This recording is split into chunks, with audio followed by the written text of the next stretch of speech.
মোৰ ছাত্ৰ-ছাত্ৰীসকল তোমালোকৰ যিটো বছৰেকীয়া পৰীক্ষা বা 4th ইউনিট ইভালুৱেশ্যন 2025-26 অৰ্থাৎ এই বছৰৰ মই কুৱেশ্যন পেপাৰখন আলোচনা কৰিম তোমালোকৰ যিসকল ছাত্ৰ-ছাত্ৰী পৰীক্ষা হোৱা নাই তোমালোকৰ বাবে এইখন ইম্পৰ্টেণ্ট হয়, তোমালোকে চাব পাৰিবা। যিয়ে নহওক আমি আগবাঢ়িছোঁ ক্লাছ 6ৰ হয় ছাত্ৰ-ছাত্ৰীসকল। আৰম্ভণি তোমালোক জনাব বিচাৰোঁ তোমালোক এতিয়া ক্লাছ 6 পাইছা, নেক্সট পৰীক্ষাৰ পিছতে 7 পাবা। আমাৰ এটা অনলাইন টিউশ্যন কৰা গৈছে, য'ত তোমালোকে এতিয়া তোমালোকৰ অভিভাৱকসকলে টিউশ্যনৰ কাৰণে শিক্ষক বিচাৰি হাবাথুৰি খাব নালাগে। আমাৰ তাতে ল'ব পাৰিবা, মাত্ৰ মাহিলী 99 টকা পে'মেণ্ট কৰি অনলাইন ক্লাছ কৰিব পাৰিবা, য'ত মেথছ, ছায়েন্স, ছ'চিয়েল ছায়েন্স আৰু ইংলিছ গ্ৰামাৰ আমি আটাইখিনি পঢ়ুৱাই দিম 99 টকাত। আৰু তোমালোকে এবছৰ কৰিব বিচাৰে 999 টকা পে'মেণ্ট কৰিলে এবছৰত আৰু কোনো পে'মেণ্ট কৰিব নালাগে। নোটছ পাতি আদি সকলো আমি দি দিম আৰু আটাইখিনি আমি হেল্প কৰিম। তোমালোকে জাষ্ট ক্লাছত জইন হ'লে হ'ল। আৰু ক্লাছবিলাক লাইভ হ'ব, ৰাতি হ'ব, নোৱাৰাবিলাক সুধিবও পাৰিবা। এতিয়া তোমালোকে স্কুলৰ পৰা আহি হাবাথুৰি খাই আকৌ টিউশ্যন যোৱা তেনেকুৱা সমস্যা আৰু নাথাকে। ঠিক আছে, যদি জইন হ'ব বিচাৰে হোৱাটছআপ যিটো নাম্বাৰ দেখা পাইছা 9394628219 এই নাম্বাৰটো SMS কৰি তোমালোকে জইন হ'ব পাৰিবা বা কল কৰিও জানিব পাৰিবা ডিটেইলছ। আৰু আমাৰ চিটৰ কথা থাকে, গতিকে সোনকালে জইন হ'বা। ঠিক আছে, সময় 2 ঘণ্টা থাকে, ফুল মাৰ্কছ 50 আৰু 50 নম্বৰ থাকে। প্ৰথম প্ৰশ্নখিনিলৈ আহিছোঁ। তলৰ প্ৰশ্নসমূহ সংক্ষিপ্ত উত্তৰ দিয়া। তলত দিয়া কোনটো অখণ্ড সংখ্যা -6তকৈ সৰু, অৰ্থাৎ -6তকৈ সৰু? Which of the following integer is greater than -6? গতিকে -6তকৈ সৰু অৰ্থাৎ -6তকৈ সৰু কোনটো হ'ব? 6তকৈ সৰু যদি চাওঁ তেতিয়া -10টো ডাঙৰে হ'ব, -10টো ডাঙৰে হ'ব। 6তকৈ ডাঙৰ বুলি কৈছে, গতিকে -10টো সৰু হ'ব, 9টো সৰু হ'ব, 7টো সৰু হ'ব। গম পাইছা, মাইনাছ যদি থাকে তেতিয়া সৰু হয়, গতিকে 0টো -6তকৈ ডাঙৰ হ'ব। নিশ্চয় তোমালোকে গম পাইছা, পঢ়িছা যিহেতু। মই ইতিমধ্যে তোমালোকক কিছু প্ৰশ্ন গণিতৰ পঢ়াই দিছিলোঁ।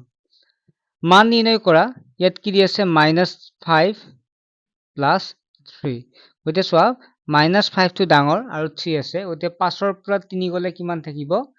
2 থাকিব, যিহেতু মাইনাছটো আছে মাইনাছ থাকিব। অৰ্থাৎ 5 টকা তোমাৰ তাত ধাৰ আছে, 2-3 টকা তুমি কাৰোবাৰ তাত পাব লগা আছে। যদি 3 টকাটো পোৱা, 5 টকা ধাৰৰ পৰা 3 টকা দিলে কেই টকা থাকিব? 2 টকা থাকিব ধাৰ, গতিকে সেইকাৰণে মাইনাছ থাকিব। নিশ্চয় তোমালোকে এইবিলাক বুজি পাইছা, হয় নে নহয়?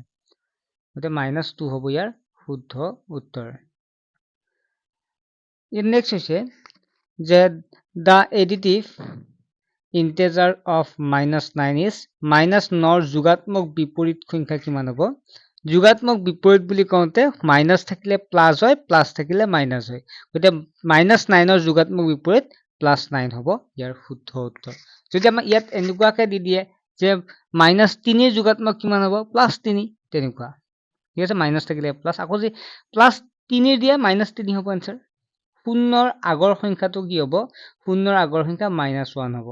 তোমালোকে জানা 1, 2, 3 এনেকুৱা থাকে, 0, -1, -2 এনেকুৱাকে, সেইফালে পজিটিভ সেইফালে নিগেটিভ।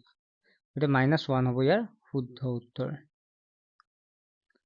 তলত দিয়া অখণ্ড সংখ্যাৰ জোড়সমূহৰ পৰা শুদ্ধ জোড়টো বাছনি কৰা।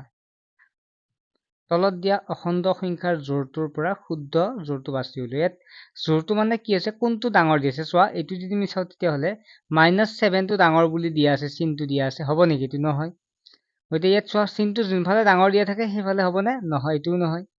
যদি চাওঁ এইটো চোৱা, এইটো হ'ব শুদ্ধ, কাৰণ -3 < 7, অৰ্থাৎ 7টো -3তকৈ ডাঙৰ, সেইটো বুজাইছে। গতিকে এইটো হ'ব শুদ্ধ উত্তৰ। নেক্সট প্ৰশ্নটো আছে, a circle has how many lines of symmetry? এটা বৃত্তৰ কিমানটা সমমিতি ৰেখা থাকে? আমি জানো অসংখ্য থাকে, অৰ্থাৎ অসীম থাকিব, ইনফিনিট হ'ব ইয়াৰ শুদ্ধ উত্তৰ।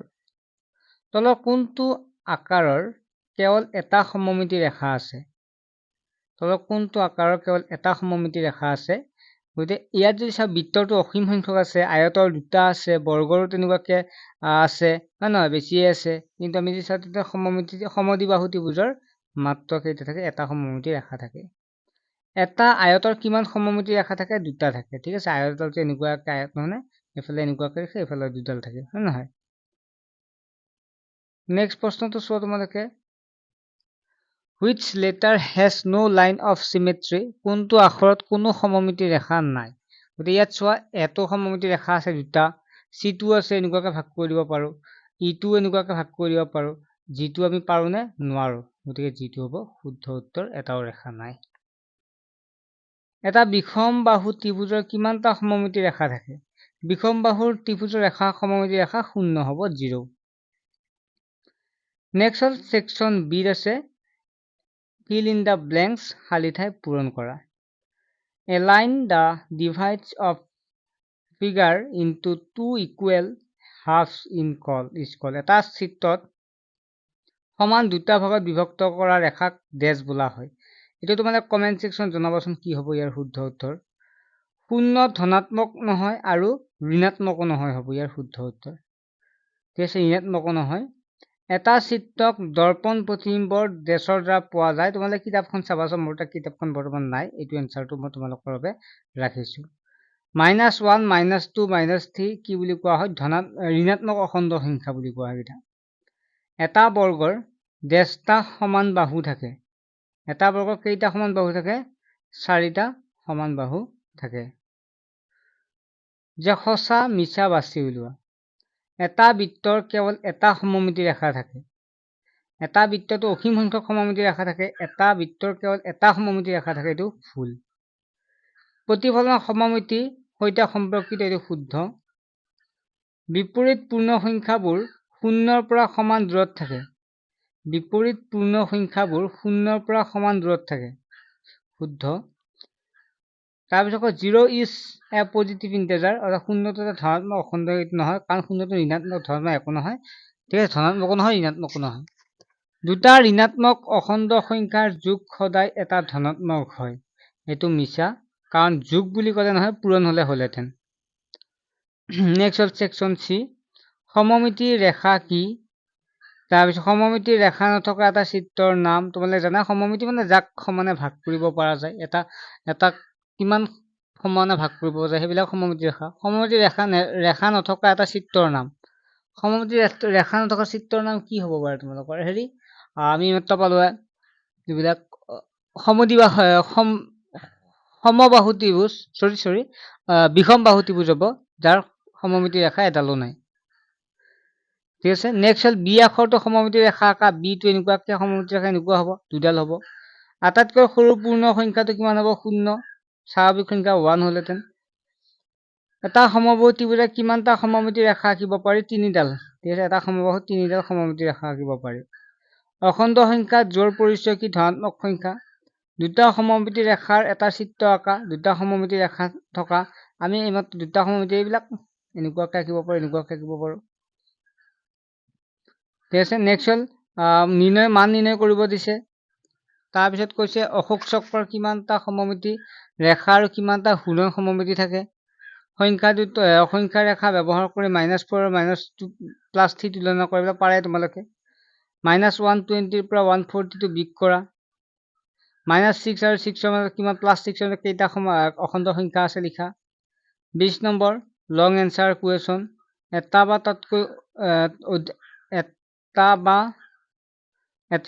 বৰ্গ আঁকি তাৰ সকলো সমমিতি ৰেখা দেখুওৱা। তাৰপিছত সংখ্যা ৰেখা ব্যৱহাৰ কৰি তলৰ অখণ্ড সংখ্যাবোৰ কি কৰিব দিছে? অখণ্ড যোগ কৰা বুলি কৈছে। নেক্সট দুটা অখণ্ড সংখ্যাৰ যোগফল -550, যদি ইয়াৰ এটা -270 হয়, তেন্তে আনটো সংখ্যা নিৰ্ণয় কৰা। ছাত্ৰ-ছাত্ৰীসকল আশা কৰোঁ তোমালোকে বুজি পালা। কুৱেশ্যন পেপাৰখন ভালদৰে চাবা, এনেকুৱা কুৱেশ্যন পেপাৰ তোমালোকৰ অহাৰ সম্ভাৱনা আছে। আৰু তোমালোকে চেনেলটো ছাবস্ক্ৰাইব কৰি ৰাখিবা। আৰু ইয়াৰ উপৰি অনলাইন ক্লাছত জইন হ'লে তোমালোকে আটাইখিনি সুবিধা লাভ কৰিব পাৰিবা। ঠিক আছে, বাই।